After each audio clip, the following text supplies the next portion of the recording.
Hello everybody, welcome back to Yoba TV. If you're new here, you're welcome. Kindly click that subscribe button on your screen. Like, comment, and share this program. Ẹ mọ̀ pé ọ̀rọ̀ tèmi kò pọ̀, ṣé ti understand this thing. But láyé ọjọ́ ńlá wa, bí ìyèwé ṣe sọ pé ká máa ṣe láyé ọjọ́, in case táwọn èèyàn tó bá ṣe enjoy wa tí wọn ò bá mọ bí backstory ṣe bẹ̀rẹ̀, so ẹ jẹ́ a máa gbé wọn débẹ̀ láyé ọjọ́.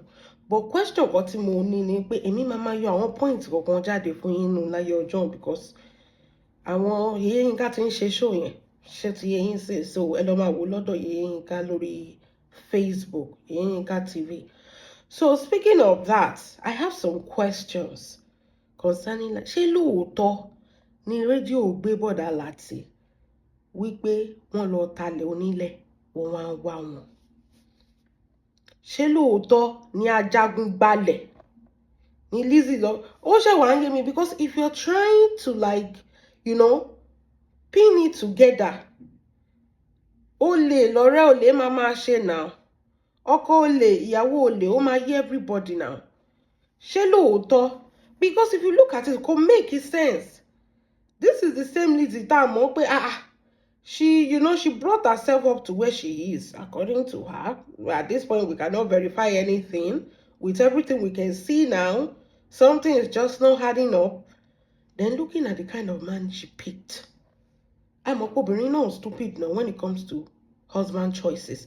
But somebody tó jẹ́ pé ó ti ná gbàrà, ó ti ná gbòòrò, ojú ẹ̀ ti bàjẹ́ ń gbòòrò, wọ́n ti gbé òbò ẹ̀ pápápá, wọ́n ti sín gbẹ́rẹ́ sí lóbò, ojú ẹ̀ ti rí tó ń lé ayé yìí. For her to go and settle, kò tún wá rí settle, kò tún rí anybody settle fún ọkọ ìyá onímọ́ímọ́í, ọkùnrin tó ti fẹ́ ìyàwó mẹ́ta ni Lizzy wá lọ. Kí ló wá ń ṣẹlẹ̀ láàrin bẹ́ẹ̀? Because I be like, you go low, you go too low, beyond your own means. Èmi rò pé bí ó ti ṣògùn títí kò sí anybody tó fẹ́ gbé sílé. But now, I'm now trying to, understand it. Pé okay, olè ń ṣọ̀rẹ́ olè ló ń ṣẹlẹ̀ ń bí báyìí now. If you look at this situation, you will understand that, okay, Bọ̀dá Láti àti Lizzy, they fit perfectly together. Why? Because wọ́n jọ ń jalè. Mi ò fẹ́ là mọ́lẹ̀ bẹ́ẹ̀ yẹn, but if you think about it very well, you will know that, of course, òun ló ń bá wọn carry out a plan.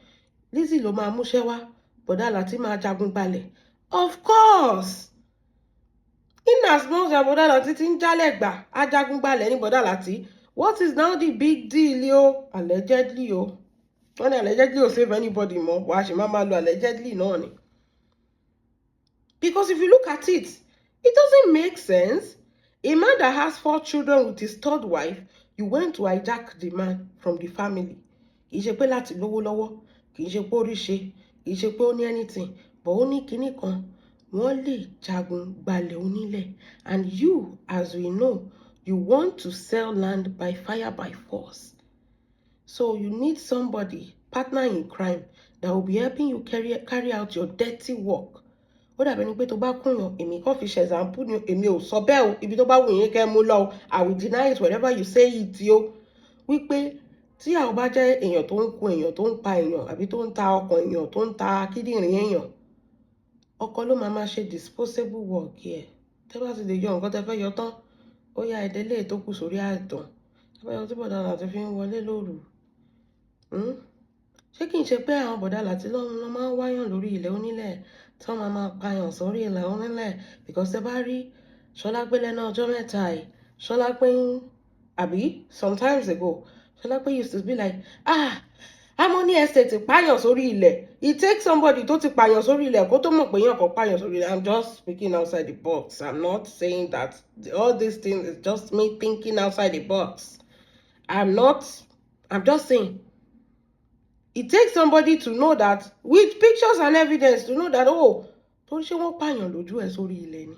How do you know that this person pààyàn sórí ilẹ̀ tí ìwọ náà bá ti máa pààyàn sórí ilẹ̀?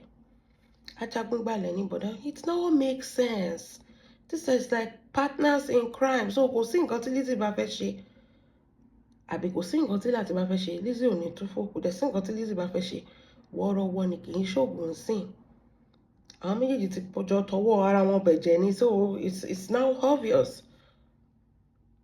It's now obvious. Ilẹ̀ táǹtà ń jagun gbalẹ̀ ni.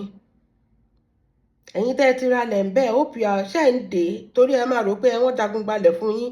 Bó ṣe jagun gbalẹ̀ ó nílẹ̀ fún yín láti tà fún yín náà ló ṣe máa jagun gbalẹ̀ tí yín láti tà fẹ́ lómi. Hope you understand. Let the church say amen. Ṣé ẹ rí 540, 541, 552 tó ń pè lójoojúmọ́ tó sọ pé ẹ ti parí kíní date ẹ máa lọ sí bíbí báyìí ẹ máa lọ sí bíbí báyìí ṣé ó ti yé yín tó bá ti bí ìyá yín dá owó tẹ́ ẹ ti san kẹ́ sọ pé ẹ fẹ́ rí lẹ́yìn ọjọ́ yẹn làwọn fámìlì yìí máa rí yín last ṣé ó ti yé èmi ò bọ́jọ́ lọ́jà gbé but now that we all know that láyé ọjọ́ Bọ̀dá Lateef was being looked for in the radio wọ́n ní àwọn mẹ́ta péré ni tó ń lọ talẹ̀ onílẹ̀ nísìn now they are now realizing that Bọ̀dá Lateef sá lọ ó fẹsẹ̀ fẹ́ and the same Bọ̀dá Lateef tó ń wá láyé ìgbà wọn ó happen to fast forward to today òun ní ọkọ Ṣọlápé tó ń da gbogbo social media rú tó fẹ́ pa gbogbo ọmọ èèyàn. What are you guys thinking? I'm just saying àkílẹ̀ mi mọ́ kí lọ́mọdé mi mọ́ èmi gan sọ pé ṣé ẹ̀ ń fi 1+1 together bó ṣe jagun gbalẹ̀ onílẹ̀ náà ṣe máa nǹkan tó bá ti ṣe rí àwọn kankan wà lórí social media tó jẹ́ pé ọ̀tẹ̀ ló ń pa yín kú all because you don't like Ìyábọ̀ Òjó lẹ́fi lọ bọ́ ha ẹ tún ti ha ṣe ẹ rántí gold ẹjọ́ whatever happened to the gold tó há ń jọ sí iná ṣe àtiwárí gbà bí yín ni mo kàn ní kí ìbéèrè ni àǹtí mi aláṣetì ṣe ẹ ti gba gold tó há ń jọ sí ilẹ̀ yín ti há owó yín náà dẹ̀ ti há. All because you hate Ìyábọ̀ Òjó mi tẹ like Ìyábọ̀ Òjó yẹn gan gàràgàrà ẹ ti pọ̀ jù Lizzy máa bá lọ ọ̀dọ̀ òun ṣépè fọmọ but as long as it's not Ìyábọ̀ Òjó I don't care owó yín ti há o mo ní kí tètè break ẹ̀ sí yín ọjọ́ tẹ bá sọ pé ẹ fẹ́ lọ wọlé tẹ ti sanwó fún ṣe tẹ́tẹ́ náírà ló ń gbà lọ́wọ́ yín ó mọ̀ fowó yẹn rè yín jọ ni mo máa sọ kíní kan fún yín when something looks too cheap my dear run o kò sí nǹkan ọ̀fẹ́ láyé yìí o ẹ lè dọ́dọ̀ ìbílẹ̀ tó sọ pé kẹ mú kẹ bẹ̀rẹ̀ ilẹ̀ pẹ̀lú 10,000 naira kò possible o èèyàn tó bá sọ pé kẹ wá sanwó ilẹ̀ pẹ̀lú 10,000 naira ayé ẹ ti bàjẹ́ nìyẹn ó fẹ́ bà ayé ẹ jẹ́ nǹkan tó bá ti lè cheap àbí nǹkan ọ̀fẹ́ tó bá ti rí sá àsálà fún ẹ̀mí rẹ̀ so ó mọ̀ nǹkan tó ń ṣe ó ti jẹ́ kẹ́ dáwó yẹn ẹ̀ ní mòye 10,000 tó ní ká máa dá by the time tó bá dá for 5 years wàá mòye tó ti dá all of a sudden ló sọ pé kò sílẹ̀ mọ́ bẹ́ẹ̀ ni tó bá sọ pé òkè ó tó wá dáwó lẹ̀ tán tó wá kólé tó kù kìí sílé lọ́wọ́ ó yẹ wá fún mi níbi tílẹ̀ mi wá ilẹ̀ gan tẹ̀ ra ṣẹ́tẹ̀ tí fojú kan rí àbí fáìlì náà gbé fún yín lọ́wọ́ ó dàbẹ́ ni pé ẹ̀ sanwó ìjọba ọ̀run ẹ̀ sanwó rúùmù tó wà níjọba ọ̀run ilẹ̀ tẹ́ ẹ rà èmi kàn ẹni sùúrù èwo ọ̀nù yín ló ti fojú kan ilẹ̀ tó rà lọ́wọ́ àǹtí wa rí ṣé ó ti mú yín débẹ̀ rí àbókàn gbé pépà lé yín lọ́wọ́ ni àní ayé yín tún ti bàjẹ́ lẹ́lẹ́ẹ̀kejì tá a bá ń wí ẹ máa ní ká má wí pé ayé tiẹ̀ ni ẹ̀kọ́ ò ti fojú mímu hàn báyìí tá a bá sọ̀rọ̀ sí ẹ máa ní wọ́n hate tiẹ̀ ni wọ́n ń jowó ẹ̀ ní kí ni wèrè ń tà tó yẹ gbadá ni kí ni wèrè ń tà tó jẹ́ aṣọ ẹ̀ lè gbà mí ni Zdog bó ṣe jọ kúrú papọ̀ yẹn tó dàbí ìyàgbó nǹkan àwọn méjèèjì aṣọ ò lè gbà mí kí ni wèrè ní bling bling ni ní 2026 ká ṣì máa lẹ stone aṣọ kí ló ṣì ó dáhùn dry lace tó wà òkè ṣì máa kó stone kẹ wá jókòó taṣọ kẹ wá lẹ bling bling mọ́ àti báàgì kẹ wá máa lẹ stone mọ́ what the fuck ó ní mò ń sọ fún yín pé ṣé ẹ ti mọ ọkọ èèyàn tẹ́ ẹ lọ sanwó olè fún wípé ọkọ ẹ̀ ajagungbalẹ̀ ni once an ajagungbalẹ̀ always an ajagungbalẹ̀ bó ṣe jagun gba tìyẹn fún yín náà lọ ṣe máa jagun gbà lọ́wọ́ yín fẹ́ lómi the cycle keep going it never stops it never ends ẹ̀yin lẹ́dẹ̀ ń feel cycle yẹn yes you're making these people get away with it why because wèrè ní wèrè lẹ́jọ́ wèrè níyà yín jọ a máa wí ẹ máa sọ pé ẹ ní gbọ́ a máa wí ẹ máa sọ pé ẹ ní gbọ́ she's my mother mi ò sọ pé ẹ̀yin tẹ̀ ń ta bisikíìtì lẹ́gbẹ̀ẹ́ títí tẹ̀ ń tẹ̀lé o torí pé ẹ̀rù pé òkú ayé yín wà mí ẹ tẹ̀ ní sùúrù náà ẹ kí a gbé ẹ̀yin tẹ́ ẹ̀ rí ṣe tẹ̀ ń tẹ̀lé yẹn ṣe ti wá rí ṣe because I thought òun ló gbé kọ́kọ́rọ́ ọ̀la dání ni èèyàn sọ pé I want to empower the Nigerian youth ló ti di mélòó ló ti empower I want to bring àtijọ́ 30 tẹ̀lé ó ti di nǹkan mélòó tó ti add value to your life and your business. Ṣé bẹ́ẹ̀ kàn bóyún òṣìkiri náà ni? What is the one thing you've learned from her? Okay, ẹ jẹ́ ayọ̀ yẹn sẹ́gbẹ̀ẹ́. Z-Dog it instantly for about how many years since? It's over a year. Kí ni Z-Dog ilé sọ pé òun fọwọ́ òun kó jọ? Kí ládé bí n pé lè sọ pé òun fọwọ́ òun? Àwọn yẹn tẹ̀ ti pẹ́ ń bẹ̀ dáadáa. Tábà sọ pé ẹ̀yin tó jẹ́ pé fans lásán ni yóò ti mọ̀ pé there's nothing you can. She's not going to give you anything. She's not going to add any value to your life. She doesn't have anything to even offer. If she has something tangible to offer, kò ní máa ganu lórí social media kó sọ̀rọ̀ ẹ̀ di content creator. From business merchant, kìíní kan merchant to content creator. From one fake certificate to another. Ṣé ti wá rí ṣe ṣe ti dé Dangote látàrẹ̀? Ṣé ti rí ṣe èèyàn tó ń kó kúrò from shop to shop tó ń lé káàkiri tó yẹ pé iwájú tọ́ílẹ̀tì ló ti ń ṣe show. We must talk.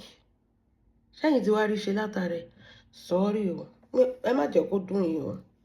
Bẹ́ẹ̀ ṣe máa wà nìyẹn tí 20 years, a decade, 2 decades, bẹ́ẹ̀ ṣe máa bá ẹjọ́ máa gbó papọ̀ síbẹ̀ ni.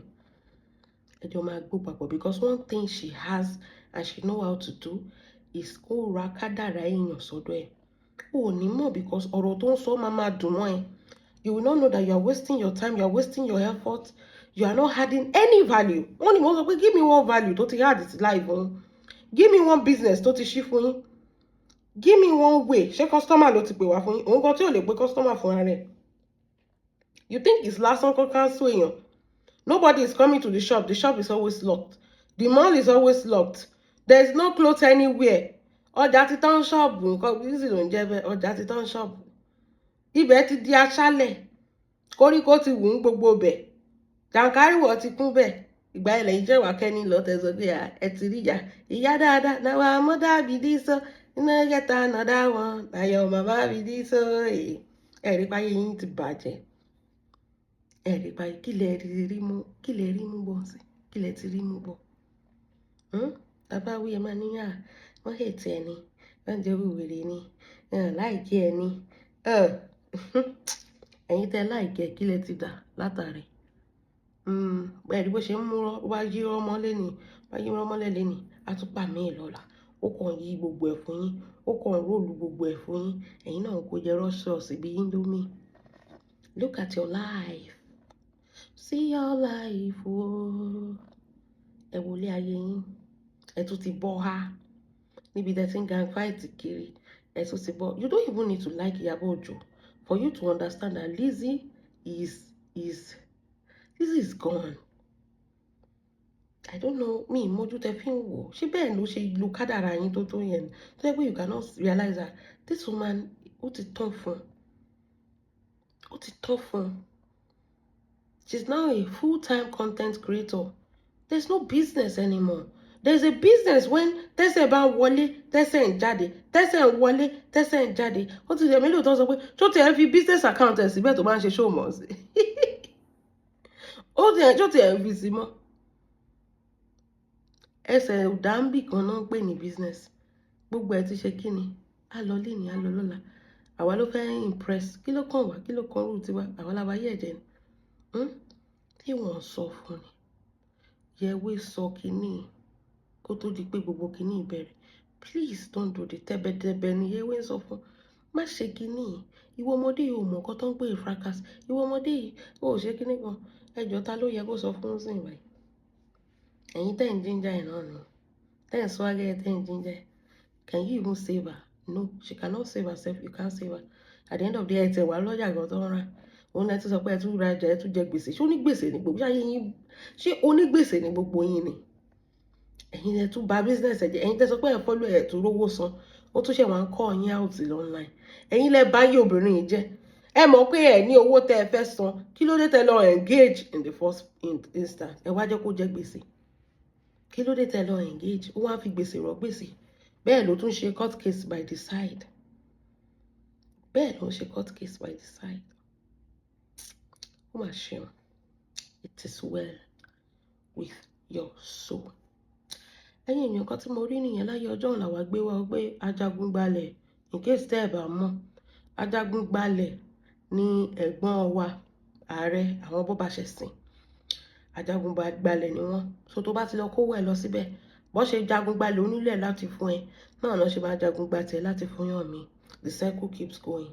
So tó bá ti wù ẹ́ mọ́ lọ, ìwé yín tẹ̀lé ti lọ, congratulations you. Ẹ máa retí ọjọ́ ọkú yín àti kọ́kọ́rọ́ ọkú yín. Ẹ mọ̀ pé àwọn olóde ń pín kọ́kọ́rọ́ ikú for everybody. Ó máa easy láti pín fún yín ẹ̀yin tẹ́ tún súnmọ́ dáadáa. Ó jẹ́ bó ṣe jẹ́ ẹ̀yin èèyàn méjì àmà lọ. Ẹ jẹ́ mọ̀ nǹkan tẹ́ bá feel about this video down below. God bless you. Have a wonderful day. Bye.